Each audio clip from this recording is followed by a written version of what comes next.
ang gumagawa ng krimen under 9344. Ano yung CICL? Child in conflict with the law. Dahil sigurado ko, karamihan sa inyo, hindi rin pamilyar sa binabanggit na CICL. So, ibig sabihin, the word conflict means nag-violate na sila, class, ng batas na tinatawag naming crime. So, ulitin ko, pag PD 603, ano tawag sa bata? Youth. Pag gumawa ng krimen, youthful offender. Kapag naman 9344, ano tawag sa bata? Child. Kapag gumawa ng krimen, CICL. So, same lang din naman dito, class, kay 10630. Ano yung binago niyan, ma'am? Ano ang binago ng 10630? Bakit natin pinag-uusapan yan? So, dito kayo, class, dito ko kayo iiwanan mamaya. Bago ko itutuloy ulit yung box. Ang magiging sistema ko sa inyo, class, is yung parang ginagawa ko pa nagre-review ko ng batas. Bawat box, merong application sa pinakadulo. Saka ko itutuloy. So, ganyan din ang magiging notes nyo ngayon. Kaya sa mga minaster, ibig sabihin ng parental authority, sigurado yan yung minaster nyo eh. Ano yung meaning ng neurotic, psychotic, hinahanap nyo ngayon, nasa yung emancipation. Yung mga mukha nyo, halatang ano eh, biglang batas. Kasi class, ito na ang application natin. Mamaya ipapasok ko na later on yung emancipated natin. Okay? So, kailan magiging emancipation at kailan nagkakaroon ng emancipation? Okay, now, ano ang age liability? Age criminal liability. Alam naman nating class na kayo ay nabugbog na ni Sir Jude sa intro to crime, tama?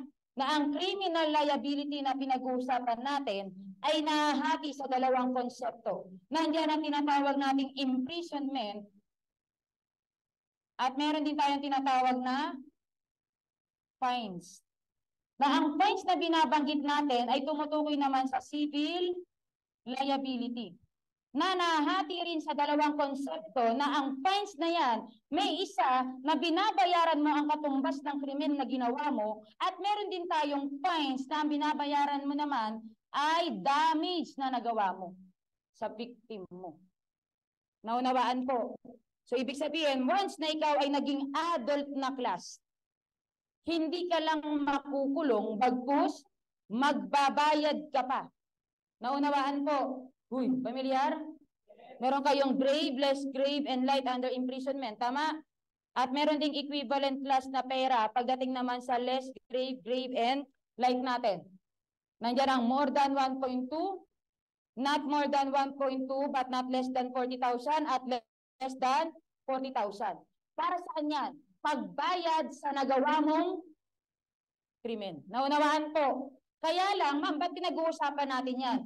Dahil meron tayong kukunin na damage na ginagawa ng mga bata na nagkukumit ng krimen pero hindi makukulong ano class? Exempted from criminal liability. Pag sinabi nating exempted class, may kulong? Wala. Pero anong tawag sa binabayaran ng magulang dun sa damage na nagawa ng kanyang anak? Makinig. Yan ay tatawagin nating torts. Okay? Yan ang civil liability na binabayaran ng magulang kung saan nakagawa ng damage ang kanyang anak. Naunawaan po? Wait. Ma'am, sino yung pinag-uusapan natin na may criminal liability? So, mamaya, may pag-uusapan din tayo, sino ang mga exempted from criminal liability? So, pag exempted, may gulong, pero magbabayad ang magulang, anong tawag? Nakukuha po. So ito merong criminal liability. May kulong?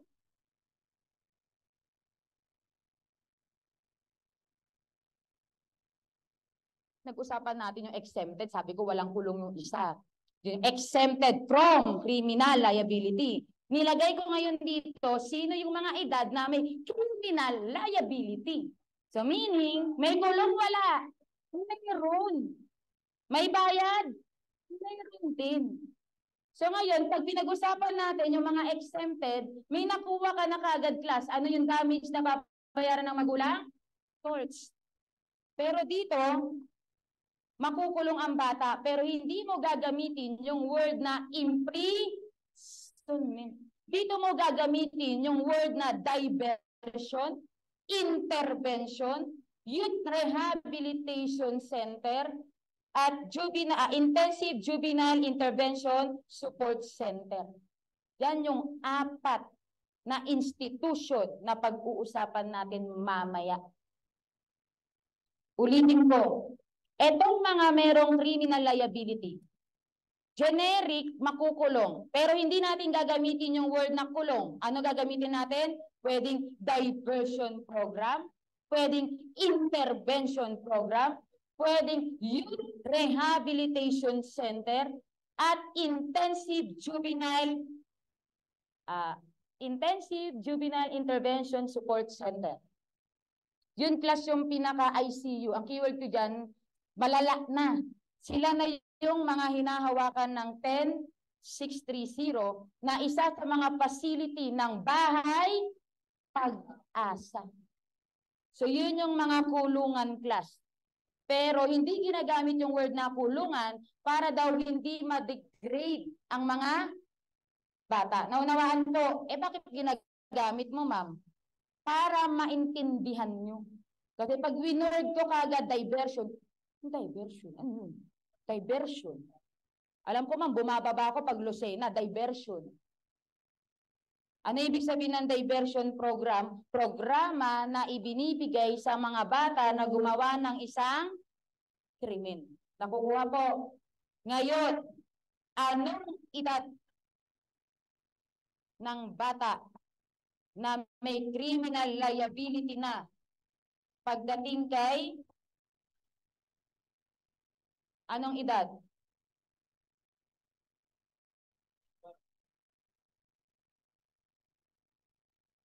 Ano po?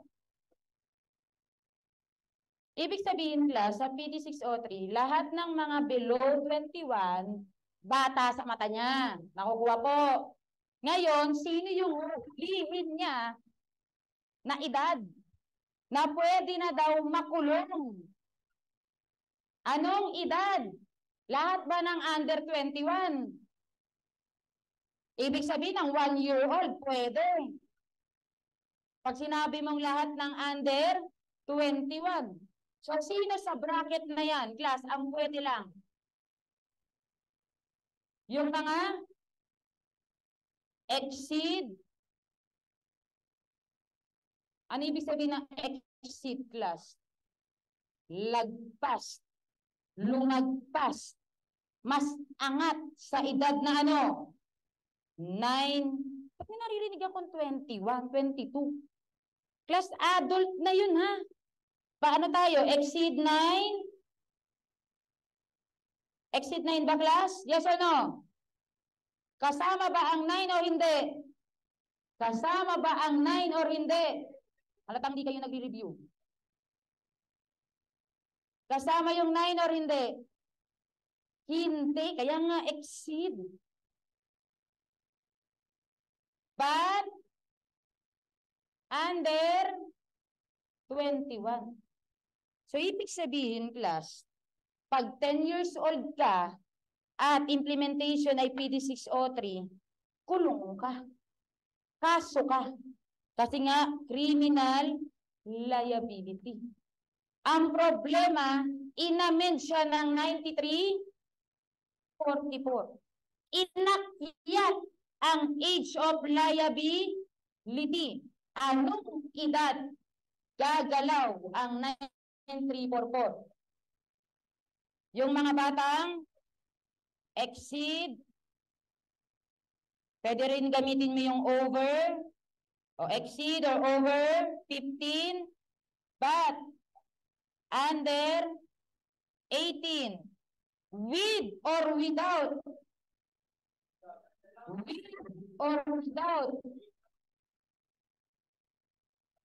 With ano what? With discernment. Class, napansin yung pagkakaiba ng dalawa? Makikita? Dito, wala siyang pakialam kung may discernment or wala, class. Basta nandyan ka sa edad na exceed 9, yari ka kay PD6 o 3. Hindi katulad kay 9344, bukod sa meron ka ng kinakailangan tignan na edad, kailangan mo rin tignan kung meron siyang capacity to know the consequence of their action. Ito yung equivalent sa adult natin na intelligence. Familiar? So, ibig sabihin, pag sa matanda, intelligence ang ginagamit. Pero pagdating sa bata, discernment ang ginagamit. Ano ibig sabihin ng discernment? Ability to know.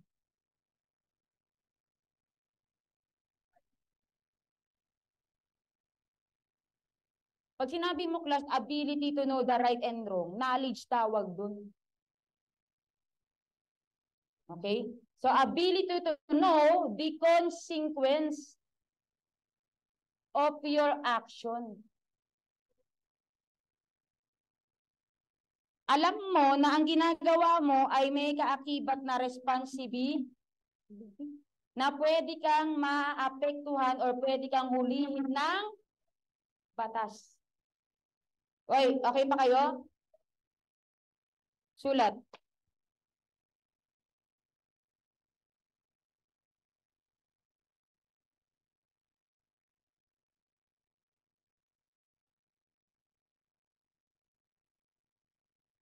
So meron na kayo class nakitang amendments na naman. Dati, ang batas na hinuhuli exceed 9. Nakita? Ngayon, ang hinuhuli na exceed 15 na hindi aabot ng 18 basta merong discernment. Sila yung mga may kulong. Naunawaan po?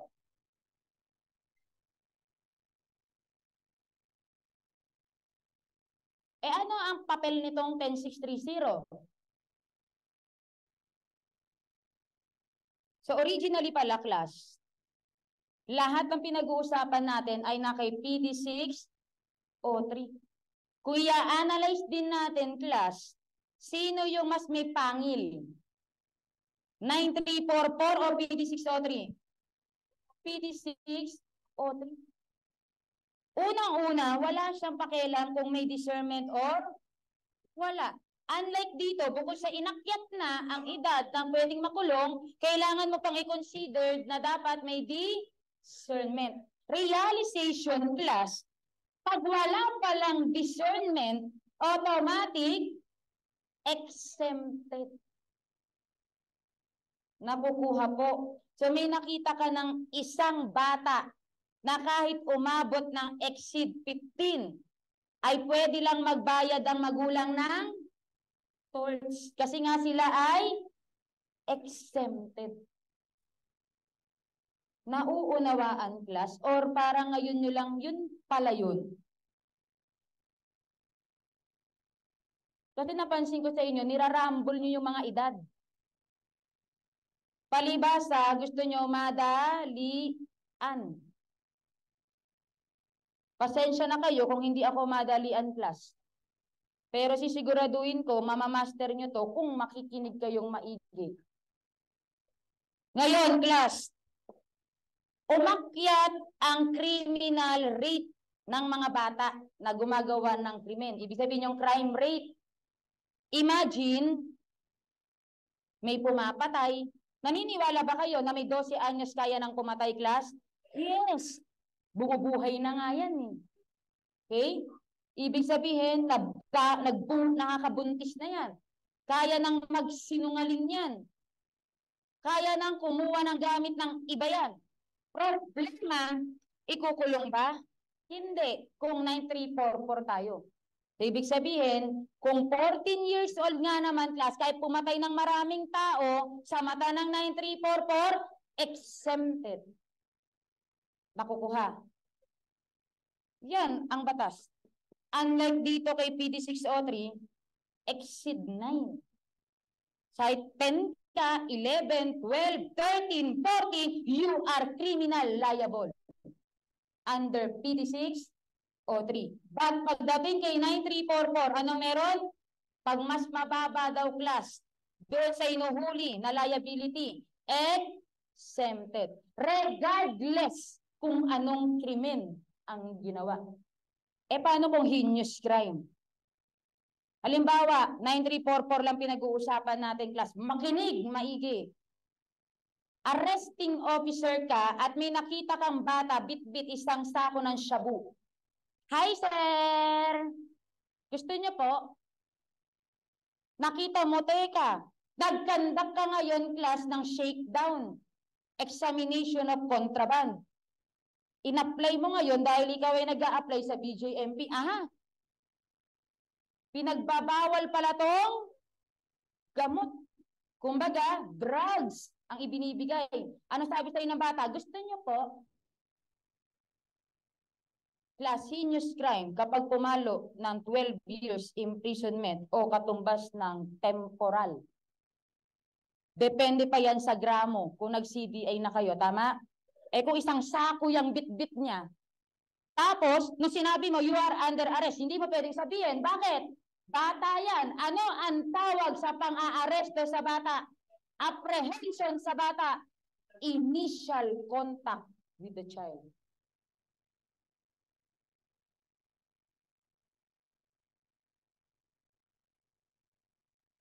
Ngayon, class, may bit-bit palang birth certificate.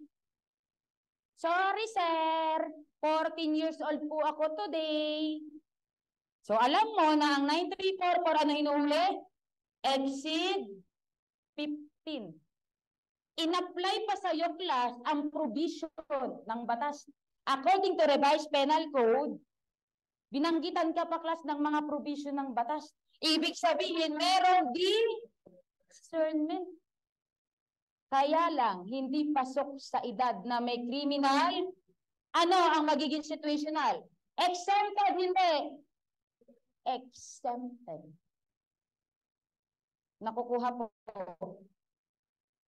Ang maganda pa nga dun, class, sa exempted na yan, wala naman siyang damage na nakuha.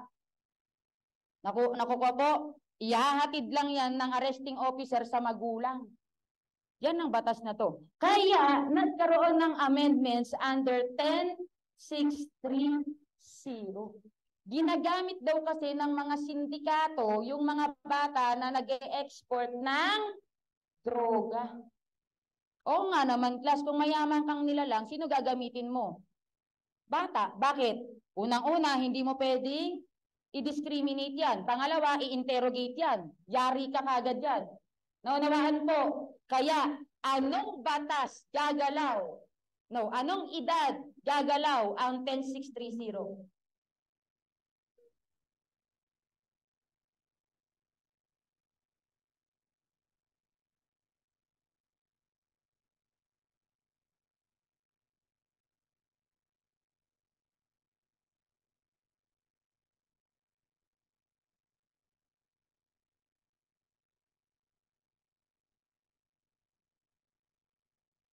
Anong edad, class gagalaw? Anong ginawa nyo, class, bukod sa pagtirik ng kandila?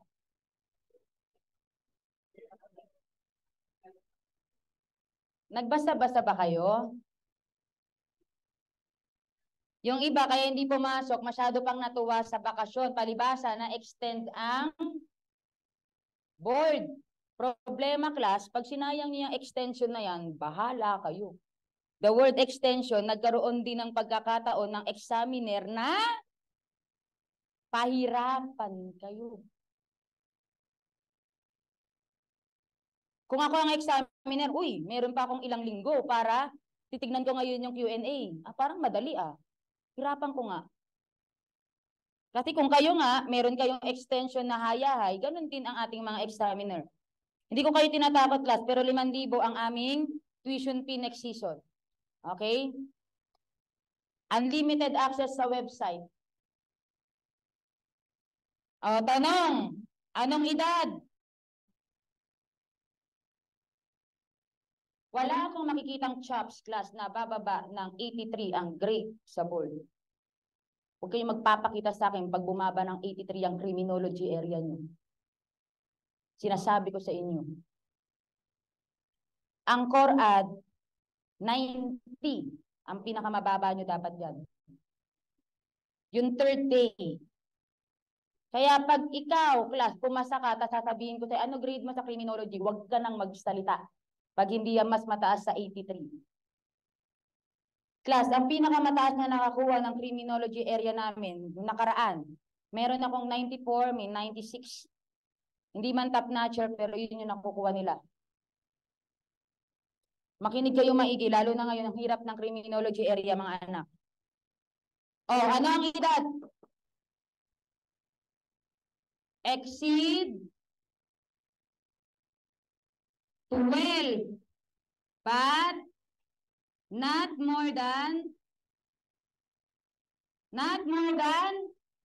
15. So, ibig sabihin, itong mga edad na to, hindi basta krimen lang ang ginawa.